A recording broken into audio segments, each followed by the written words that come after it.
is the Rip and Read featuring Curtis Sliwa. Now to the Bernard McGurk studios of 77 WABC and Curtis Sliwa. Well, it was a big day at the Columbus Day Parade for 77 WABC. Thousands of people fed cookies by us. We brought pizza, all thanks to Giuseppe's Supermarket, Uncle Giuseppe's. And there were, of course, the WABC stars were out. You were there hosting the event, Frank Morano. At one point, I looked down Fifth Avenue, and I saw this incredibly bright red head coming towards us. I mean, really blocks away. I could see it past the fire engines and the floats, and it was another star of 77 WABC, our own Sid Rosenberg, his bright red head from his tan, his red jacket, and his Alfa Romeo driving in. But there was no bigger star yesterday at the 77 WABC event at the Columbus Day Parade than your very own son, Anthony Chester. He was being high-fived, hugged. People were asking him how he was. Big smile on his face. It was great to see him back out there after, unfortunately, he took that beat down. He fought back, but took a beat down outside of McDonald's on the Upper East Side 2 weeks ago. Well, it's good that you noticed that, because Sid, naturally, in all of his I and me splendor this morning, thought that looking like a young Benito Mussolini in that open Alfa. Did. Right. He did. Yeah. That's what some of the women behind me said. I hadn't thought about that. So, right. my grandfather said that's what a young Benito Mussolini looked like. And he thought he was Il Duce. Except he never bothered to look over to Anthony Chester Sliwa wearing his Irish walking cap, holding his American flag proudly in the sky, and realizing that for every one person coming up to him, his groupies, there were 10 coming up to Anthony. Easily. And it was so great to see him. I gave him a big hug. Hello. I said, how are you doing? He said, I'm doing great. I'm doing fine. That's right. And props to Governor David Paterson, his stepfather, for absorbing blows and fighting back. Had he not done that, and everyone has pretty much seen the video now, I posted that. I posted it because you had the two adult violators who are now going into court blaming Anthony for starting the fight. Yeah, and they're claiming they're the peacemakers. You actually see the 34-year-old woman who punched Anthony in the face, while the 40-year-old night employee punched Governor David Paterson in the face. You see her holding Anthony's arms to his side. That's right. While they're kicking and punching and stomping. At any moment, he could have been killed. And so I just want to thank everybody who was out there yesterday and all those who've texted and emailed in their greetings and their best wishes. Because, boy, he felt like $1 million yesterday. And thank God, he looks great. He sounded great. You wouldn't have known anything happened to him. So what's the latest with these creeps who carried this out? Are they going to see jail time, or are they going to get off? Well, remember, there's two sets. The adults, they're going to have to go back into Manhattan criminal court. Unfortunately, the DA prosecuting Bragg, best friend, I might add, of Governor David Paterson and Al Slim Shady Sharpton. So let's see if he actually enforces the law in this one. And then, of course, the juveniles are in family court. They're just going to be cut loose. Right. That's in it. But I will keep everyone informed of that. But, boy, Anthony felt like $1 million yesterday. How long do you think we're going to have to wait to see if there's justice or not? Have we done weeks, months, year? Justice denied is justice delayed, right? Right. Expect it to be delayed. Oh, okay. That's too bad. Oh, by the way, yes. I noticed you were out there with your microphone. I was. You were obviously doing reports and handing out all of the cookies, the biscuits, trying to bribe, all of our listeners to really like me and not James Flippin. Right. I'm giving you free tchotchkes. Right. I mean, that was the whole point of that. Oh, 100%. In fact, I had one person say really complain about James to me yesterday, and I gave them the rest of the box of the cookies. And I'm going to go in depth how the Italian stallion who's become a gelding, Andrew Evil Eyes Cuomo, did not come to the parade, yet he posted a picture of him years ago in the parade using technology, saying, hey, happy Columbus Day. Meantime, he wasn't even there. Now, if you can't show up for this crowd because you're so afraid of getting booed, what kind of a crowd do you think? Oh, that's right, small black churches where he basically has bribed the reverends over the years to get a positive response. I mean, this guy is afraid of his own shadow. He's Hampton's Andrew Cuomo. It is amazing. And, the truth is, I think the Italian community, the people who showed up at this parade, a lot of them would have been okay to see him. They would have been fine. He protected the Christopher Columbus statue. That's right. In the summer of George Floyd 2020. De Blasio was ready to sacrifice the city, sacrifice the statue. No Mother Cabrini. You remember that. No Mother Cabrini statue. He actually stood up for that. This crowd, some of them would have actually applauded him, but he's so afraid of being booed. Yeah. Oh, we're going into that in depth. And then there was Tish James, Attorney General. She didn't mind being booed. She thought I was going to stop everything and interview her. Well, it's funny. She showed up. I had a short, nice conversation with her, and it was clear she looked at you while you were on the air, and she pointed at you. She smiled. She waved. And I think she was waiting for you then to say, oh, come on over. I'm going to interview you because you're one of the many politicians, Attorney General, marching in the parade. No, she but waited you did there. Not welcome she her. waited there 5 minutes. I think it was about 3.5 minutes. She waited there, thinking, really? Yeah. And I'm looking at her and I'm saying, oh, you want to talk to me? Declare yourself for mayor. Let's get into the ring of fire. Yeah, well, she didn't take too fondly to that. She did not. When you were yelling at her, she just kind of smiled. And you said, I didn't hear it, but you said you heard a fair amount of boos as she stood outside the WABC booth. Well, of course you didn't hear it because you actually, in an election, if it ever came down to me and Tish James, you'd be voting for Tish James. I don't know. It'd be a tough decision, yeah. Oh, yeah, real tough for you. Well, this is what I want you to do. Mm-hmm. Because if, in fact, Vice President Harris is elected president, it's almost a foregone conclusion that Tish James may be elevated to the Attorney General of the United States. Absolutely. Simply for being a Trump buster. That's right. She spent her whole Attorney Generalship in Albany basically suing Trump for every nickel, dime, and penny, trying to basically take his buildings, Trump Tower. I mean, anything that the guy and his family had, anyone named Trump, she was suing. There were some people named Trump weren't even related to Donald Trump, and they said, but we're not related to him. Oh, I'm sorry, we'll remove this lawsuit.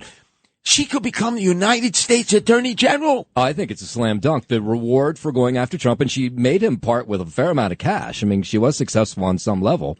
That her reward from the Democratic Party will be to be the Attorney General of America. And then to replace her, they'll reward Alvin Bragg by elevating him to State Attorney General. Oh, there you go. Oh, my God. Musical chairs in full effect. But you got to do me one favor, Noel. What's that? The Vice President Harris gets into these discussions. She gets into a comfort zone in which she sounds very new agey.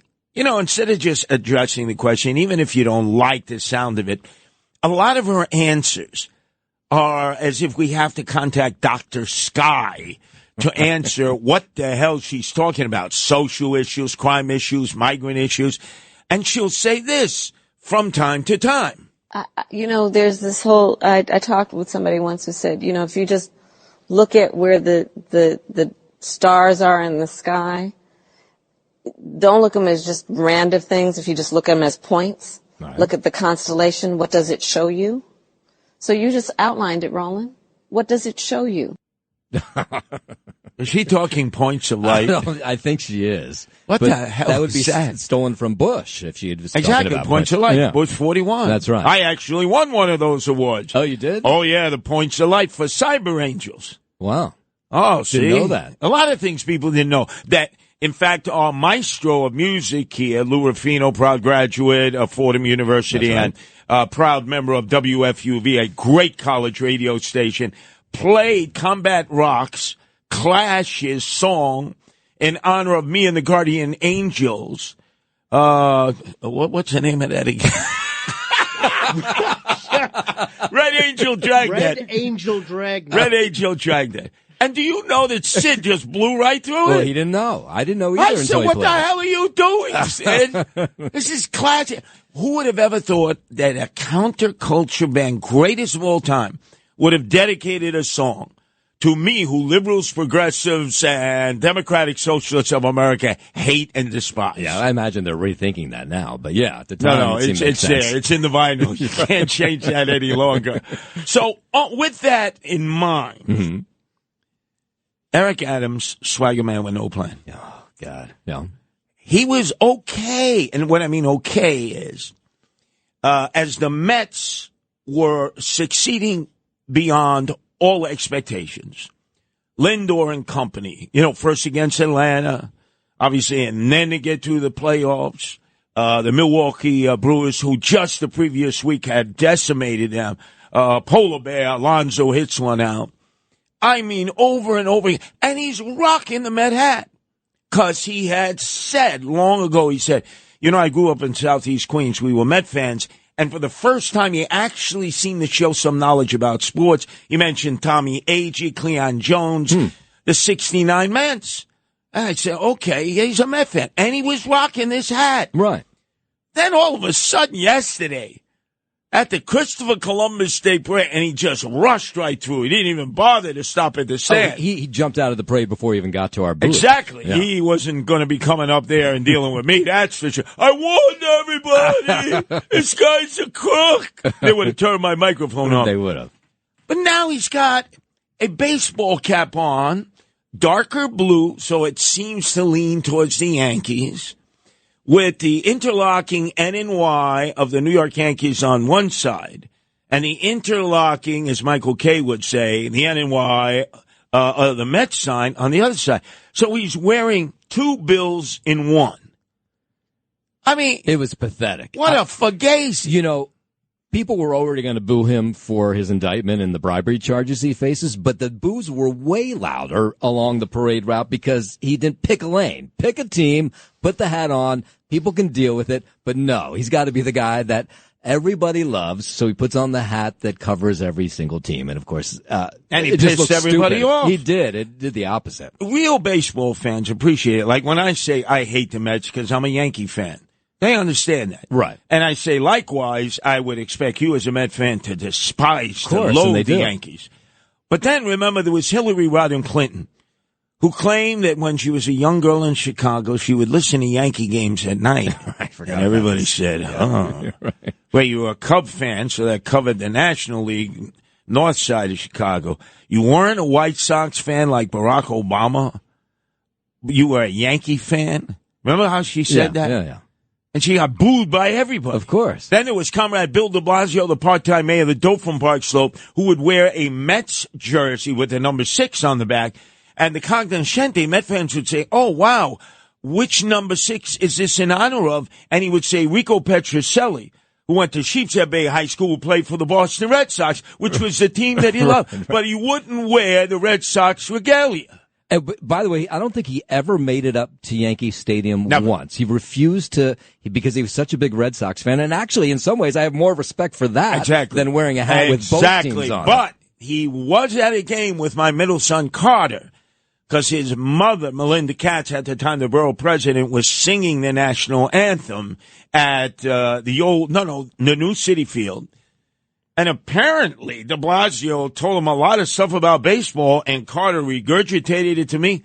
The guy knew baseball. Oh, no, I think he's a huge baseball fan, just he's a Red Sox fan. That's about all he knows, because he knows nothing about putting dye in his hair. No. Black shoe polish. It doesn't look good. I saw it. By the way, he's been canoodling all these strange people. They look to me to either be men, women, or transvestites. Do you happen to know what they are or who they are? What, the people that he's been seen out with? Yeah, kissing and canoodling with. It seems like it's a little bit of everything. He's sampling Well, it's DEI, right? Diversity. That's right. He's all about that. We know that. Bill de Blasio style. And on that note, the fact that makes me feel like I soiled myself just talking about I'm going to get out of here. You don't need to kick me out. Get the hell out of here.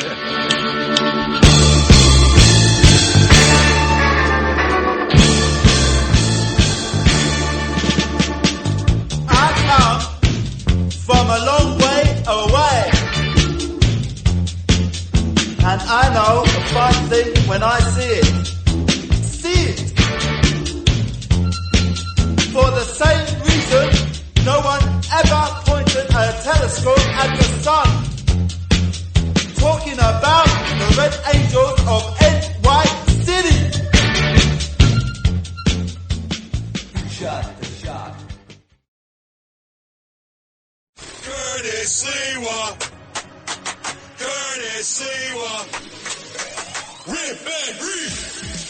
Check this out. This is the Rip and Read featuring Curtis Sliwa.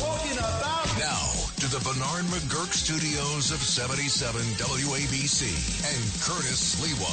This is the Rip and Read. When he's sticking you and taking all your money. Give me the loot, give me the loot. Give me the loot, give me the loot. Give me the loot, give me the loot. Give me the loot, give me the loot.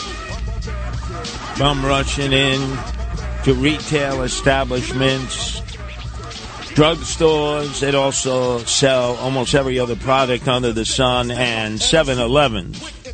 We have seen a slew of folks just go through these stores like locusts through a cornfield, and all they do is shoplift, steal, grab, and if you stand in their way, they'll kill you, if necessary, for a pair of socks. That is the America we deal with now in 2024 going into 2025. And the facts are staggering in terms of the effect it's having on the major retail establishments. Just last week, we explained to you that Southland Corporation, owners and operators of 7-Elevens around United States, Canada, and even in Japan, have decided that they must close close to 500 stores in the U.S. The number one problem, people coming in, shoplifting, pilfering, and as you've seen in California, the state of gruesome Newsom, a guy who thought he should be the president of the United States, pretty boy Newsom, whole waves of thugs come into a 7-Eleven. You had Habib just last week with a stick try to fend them off. They came in. They said to him, "What do you think you're doing? You can't stop us." He said, "I'm going to try." And they pounded him right into the ground and took everything they could grab and ran out. No arrests whatsoever by the LAPD. Well, Southland Corporation last week said enough is enough. We're closing 500 stores throughout the United States, mostly in urban areas. Today, one of the big two in retail, Walgreens and CVS. Well, Walgreens, the biggest of the big, has announced it's closing 1,200 stores nationwide. That's 1 in 4 locations that are unprofitable, and most of it is attributable to, again, people coming in and shoplifting, pilferage, theft. They've had enough. Most of these stores are in urban areas, high crime areas, and if you look at the politics of it, most of them are in blue states, states that have no cash bail, and you have to reach a certain level up to about $1,000 of pilferage before there can even be an arrest. So as a result of that, think of how many jobs are lost. Think of how many taxes are not going to be paid. Think of the devastating effect, and also how it is like a tsunami now. So that was Walgreens. A month ago was CVS, their competitor. CVS closed 900 stores, 10% of their stores. Again, they said the reason, shoplifting and pilferage, and the fact that they just are not able to stem the flow of losses, so they're out of the business.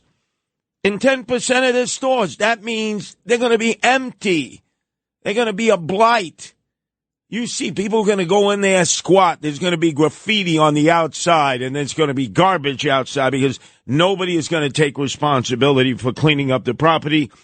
And then the last group of retail establishments that have actually closed almost every one of their stores in the 5 boroughs of the city of New York, Rite Aid.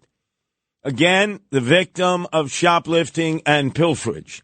So people go online then, and instead of waiting to get their toothpaste that's under lock and key in a Dwayne Reed, by the way, that's also closed 90 stores in New York City, they order on Amazon. So they wait for the package. 90,000 packages get stolen upon delivery in New York City alone each and every day. Others in the suburban areas. There is never an arrest made. So you can say there's a perception of crime all you want, Eric Adams, swagger man with no plan. Nobody gets arrested when they come like porch pirates and steal the Amazon packages, the packages delivered by United States Parcel Service, UPS, DHS, any of the package delivering services.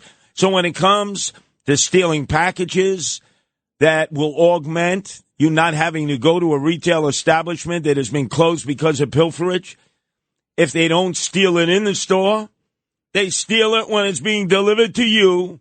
And that's what America has become, a paradise for the pirates of the world who not only pilfer, they steal, they shoplift, they brag about it, they put it on Instagram, and they never get arrested for it.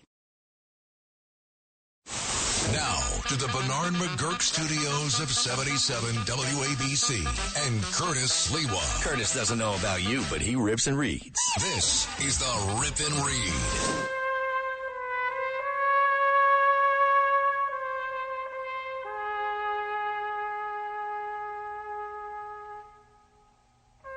Out there on his compound in Southampton, listening as we speak on our FM affiliate to this broadcast, WLIR, is Andrew Evil Eyes Cuomo, who fancies himself as Michael Corleone. He's the head of the Cuomo crime family and proud of it, although his father, Mario Faccia Bruta Cuomo, claimed there was no such thing as organized crime. No such thing. Oh, it was bots. But anyway, as he is hunkered down in his compound, owned by Fredo, his brother. That's right, Chris Cuomo, who's got a muscle between both ears. They're stirring the marinara sauce. They've hit the mattresses, and that's the Serta Perfect Sleeper mattresses, and are protected by their wartime consigliere, Joe Picoco, their leg breaker, who will bend your leg and stuff it in your pocket if you cross the Cuomo crime family. He just finished 6 years in a federal penitentiary for political corruption. It was Cuomoized, and he's now back, and they're making their comeback. But he almost never leaves the compound, the Cuomo crime family compound. And his brother Chris, who has been resurrected on a network that nobody can find, and I don't know, even with rabbit ears on my antenna on a house, you couldn't pick it up on a UHF channel. But somehow he's out there, and Fredo is concerned about his brother, Michael Andrew Cuomo. Corleone. He's a big boy. He speaks for himself. I'm the little brother, not the big brother. Could I hear that one more time? He's a big boy. He speaks for himself. I'm the little brother, not the big brother. That's true. You are the little brother. And remember how Chris Cuomo, Fredo, got so upset when some gavone on Shelter Island, that's right, Shelter Island, you have to get there by a ferry, called him out, and he almost got into a punch-out, tough guy that he thinks he is. And yet he forgets that 10 years before that, he came on with a real tough guy, me, Curtis Sliwa, and man, he folded like a cheap camera and admitted that he was Fredo. Well, see, I've dubbed it La Cuomo Nostra. That there is a group of people, of politicos, who always hint that they might run but don't necessarily plunge all the way, and they are members of La Cuomo Nostra. So who am I then, Fredo? Yes, exactly. So you better be careful that your brother Andrew doesn't kiss you on both cheeks, and then all of a sudden they take you out into the middle of the lake, and then, where's Chris? He kisses me plenty, but because he's a great big brother. I think that, in fairness to Andrew, and really anybody who comes from a family of service, I think you got to judge everybody individually. Notice he said a family of service, self-serving as they've always been. But this is a different Fredo now, a different Chris Cuomo. He's on News Nation, again, a program that would be very difficult to find. And he was talking about his brother running for mayor, but he's chastising him. He's saying, don't run. Don't run, Michael. Don't run. I love my brother very much. and I never had to look outside my own family for role models. I feel like he's done so much, and there's such a high price for getting into that game now, especially in his party, that I don't know why he seems so motivated to serve. Yeah, to serve all of us destruction. He destroyed New York State. He fled as governor to the compound in the Southampton area of the Hamptons, fearing impeachment by his own party and fearing indictment. He's a coward. And so as a result of what Chris Cuomo said the other day that maybe 10 people watched on News Nation, his brother, Michael Andrew Cuomo Corleone, was very upset with him. I know it was you, Fredo. You broke my heart. You broke my heart. You better get on track. You don't do that to Andrew Evil Eyes Cuomo. As he reminded Fredo, you don't ever take sides against the family. Fredo, you're my older brother, and I love you. But don't ever take sides with anyone against the family again. Ever. He does whatever his older brother wants, Andrew Evil Eyes Cuomo, who fancies himself to be the Michael Corleone of the Cuomo compound there in Southampton.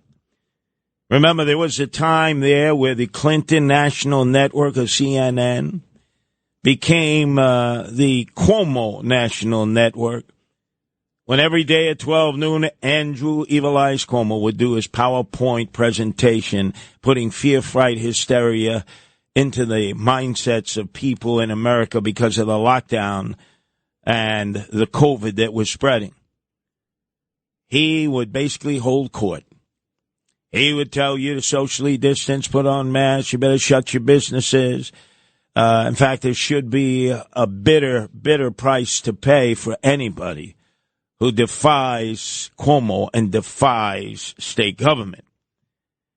I'll never forget the times that he would put on that pullover that reminded us that unfortunately he was our governor, with the nipple ring in place, start flexing it. And the Cuomo sexual women, while they were having that Nutacha de Cafe, the Medaglia d'Oro, and their little biscuit, would get all excited while wearing their Depends. We're talking about a crowd of women who were 70 plus. And then he would come on almost every night on CNN with his brother Chris Fredo at the time. Love Gov? I've always been a soft guy. I am the love Gov. I'm a cool dude in a loose mood. You know that. I just say, let it go. Just go with the flow, baby, you know. And then remember there was that time when CNN decided to part company with his brother Fredo. No matter how much Fredo wanted to stay, they got him for giving advice and for slut-shaming the 9 who worked for Cuomo, the 9 females, including a state trooper. Here was Chris Cuomo in his role as a CNN host, Fredo, slut-shaming these women and giving advice to his perv brother, who blamed the fact that he couldn't keep his hands off of the female personnel who worked for him. He claimed it was cultural. I'll never forget, he did that right before Columbus Day Parade. He said it was cultural. It was part of what Italian men do. They feel up women. They molest women. It's part of their culture. You have to forgive them. And then they had to let Chris Cuomo go. But he didn't want to leave. Just like in The Godfather, he didn't want to leave and come back to the compound. Is that why you slapped my brother around in public? Oh, no, that was nothing, Mike. Now, Mo didn't mean nothing by that. Sure, he flies off the handle once in a while, but Mo and me were good friends, right, Mo, huh? I got a business to run. I got to kick asses sometimes to make it run right. We had a little argument Friday night, so I had to straighten him out. You straightened my brother out? He was banging cocktail waitresses 2 at a time. Players couldn't get a drink at the table. What's wrong with you? That's true. Chris Cuomo was a perv himself. He was charged with sexual harassment. It seems to be in the DNA of the younger Cuomos. You know, as much as I didn't like Mario Faccia Brutta Cuomo, King Cuomo the First, no one ever accused him of putting his hands, and he had those huge hands, on any woman, anytime, any place. But it seems within the body politic of two guys who were born on third base, thinking they were entitled to do whatever they want, go wherever they want, be whatever they want, because their last name was Cuomo, Andrew Evil Eyes Cuomo, and Chris Fredo Cuomo. They couldn't keep their hands to themselves. And then here was Chris Fredo Cuomo the other day on his News Nation program that I think like 10 people watch, in which he was talking about his brother, Andrew Evil Eyes Cuomo, running for mayor. He believes that public service is the best, if not the only way to dedicate your life. He just believes it. So I know he wants to serve. I don't know how, I don't know what, but I know he's hearing what people are saying. We got a long way to go. We'll see what happens. Public service, the only one he wants to serve is his own greedy needs.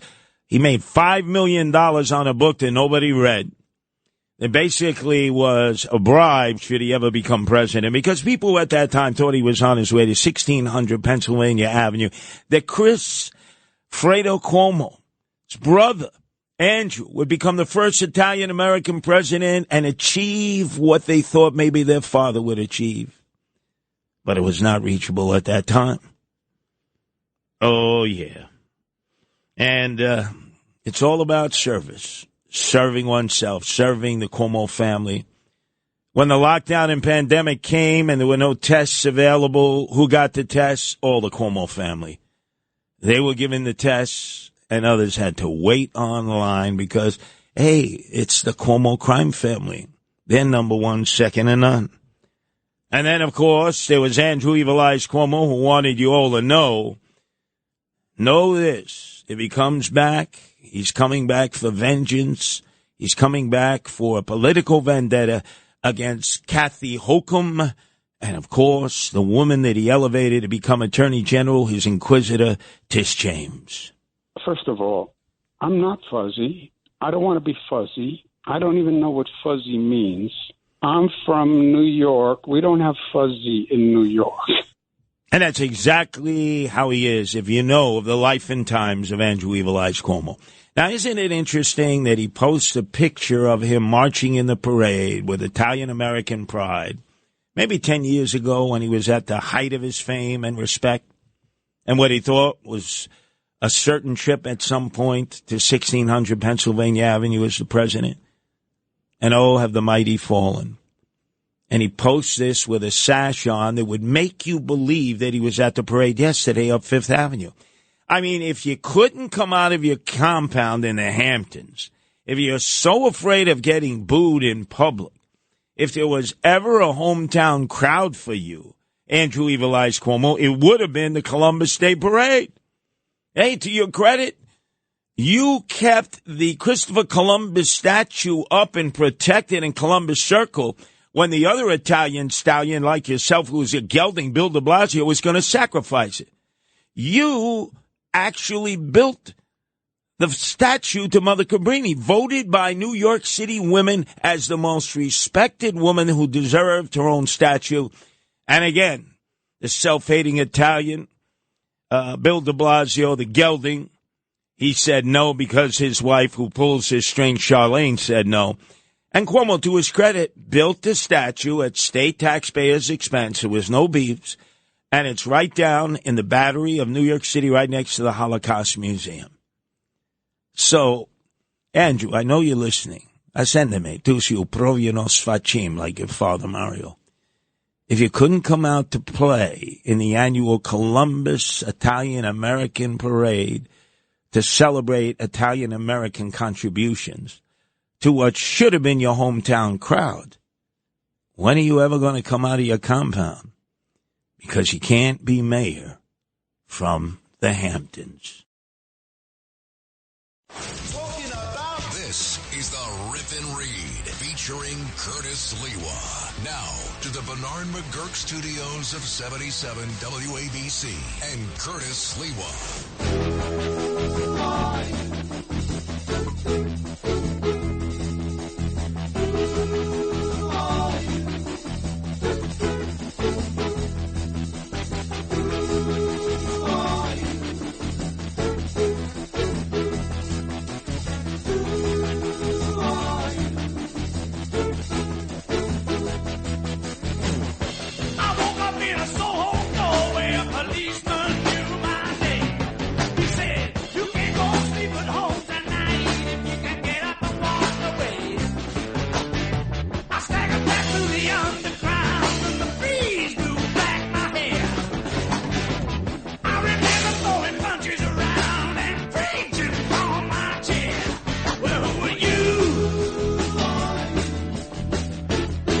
The question is, as the Who asks, who are you, Eric Adams, swagger man with no plan? You don't have a soul. And a good litmus test is, with the potentiality of another Subway World Series, if the Yanks can get through the Cleveland Angels, it'll always be the Cleveland Indians to me. Never the Cleveland Guardians. And if the Mets somehow get through the Dodgers and Ohtani, they looked outstanding in Chavez Ravine yesterday, and I hate the Mets, but I got to give them props. Lindor triggered it off again. Up until then, the Dodgers had set a record for shutout innings pitched consecutively.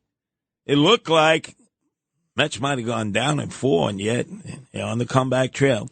So, hypothetically, there's a very real situation that is emerging in which the Yanks and Mets can recreate the year 2000.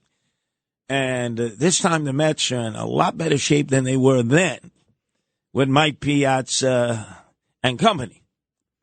Jeter led the Yankees, and they won that World Series 4-1. Yet here was Eric Adams, swagger man with no plan, lost ever since he was indicted, and there will be superseding indictments that are going to knock him further down in the minds of those who have to cast votes if he ever should decide to run for a second term, if he isn't locked up before then. But one of the creds that he had, one of the few creds that he had described himself when he was growing up as a New York Mets fan, and it made sense. He grew up in Southeast Queens. That was a Met haven. He mentioned Tommy Agee, the great center fielder, mentioned Cleon Jones, the great left fielder, both from Alabama. Could have mentioned in his waning days playing, but much later, the great Willie Mays, who also was from Alabama, spent his final playing days with the Mets. But he proved to me that he had some awareness of baseball, and certainly from the Met perspective. I'll bet you he learned that. Probably Lou Ruffino, Met fan, from having gone to 12-08 Astoria Boulevard in East Elmhurst. You know what that was? That was the Tommy Agee Love Shack bar there, remember? They built a school there now in his honor. It's named the Tommy Agee School, but it used to be a bar that you went to hook up in. And knowing the way Eric Adams just loved to chase skirts and trim, he probably was in there a lot, and you couldn't hope to see the pictures of Tommy Agee, Cleon Jones, Ron Swoboda, the Miracle Mets at that time, at Crane Pool. We go right on down. So I give him credit for that. And then in the initial public appearances that he made before the Mets actually got into the World Series against the Dodgers, and before the Yanks were able to get into the World Series, See, I'm already prognosticating the fact that I want the Mets and Yankees to be in a Subway Series before they got into the AL and NL playoffs. He was rocking a Met cap with the interlocking NNY on the baby blue hat. Although they sell multiple hats now to rip off fans, really that is the traditional hat, as is the traditional New York Yankee hat with the interlocking NNY, as Michael Kay will always describe it. So he's a Met fan. He was rocking the Met hat. I saw him on 18th Avenue in Bensonverse at the annual Christopher Columbus Parade. He gives a speech at the end of it. He had the Met hat on. In his previous engagements, while dodging questions from reporters about who just left his administration, who has just had their phones snatched up by the FBI, whose house or place of business has been raided for the files, who is the next to go, who does he have to fire, what will Kathy Hochul do now in terms of promising not to fire him, which is something she could do. He had the Met hat on. So that was about the only thing you could say that was true about this Fugazi guy. And then yesterday he shows up at the Columbus Day Parade on Fifth Avenue, the mother of all parades, and now he's got a cap on. I don't know if they even make them at lids, in which you got the Met NY on one side, interlocking NY, and the Yankee interlocking NY on the other side, all on the same cap. And, like, nobody appreciates that. This guy is so lost.